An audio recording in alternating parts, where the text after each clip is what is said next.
Pascal, your team seemed to have the game almost in hand through two periods up 4-1, and then they came back and tied it at 4. What happened there? Was it something that your team did, or did the Wild just come at you as hard as they could? Well, it's probably a combination of both. He scored early in the period on the PK, and then just managing the puck in the third period. So it's something we worked on all week, and we talked about the first two periods. We played a solid 2 periods. Like that 40 minutes was extremely good, and we just need to do it consistently. We stopped doing it at times, and at this time of the year, it's all about the details. And when the details aren't there anymore, you give up scoring chances against, and that's a pretty good team. We were facing a good team, so we were playing very good hockey for 40 minutes, and then in the third, I felt that second goal against gave them some momentum. But to me, a key moment, and we're trying to evaluate our team at all time. At 4-4, I really liked the way our team responded.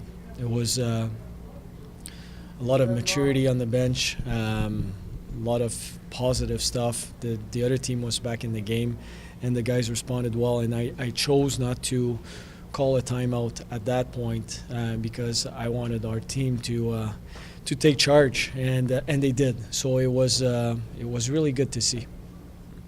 Steve Mason played his first game in months, of course, with you and the Moose.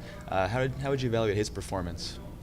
Well, he hasn't played for so long, so the timing, sorry, he had a good practice with us this morning, and you can tell he does a lot of good things. The way he moves the puck, and you saw it's just one game, but in overtime he was really good. Like he was solid, and he was making big saves. So at key times he was extremely good. You look at the goals. The first one we scored in our net.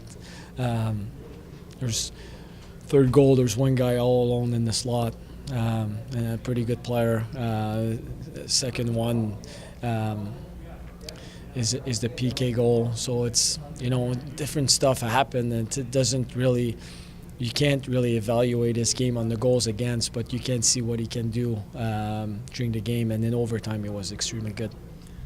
Michael Spacek now leads your team with 8 power play goals. He's got that patented shot from the left point. We spoke to him a few minutes ago, and he said that's not something he was doing a lot at previous levels of hockey. It's something that's become more recent for him at the pro level of all things. Does that surprise you with how good he's been with that shot? No. He has a very good shot, good vision as well. He can move the puck.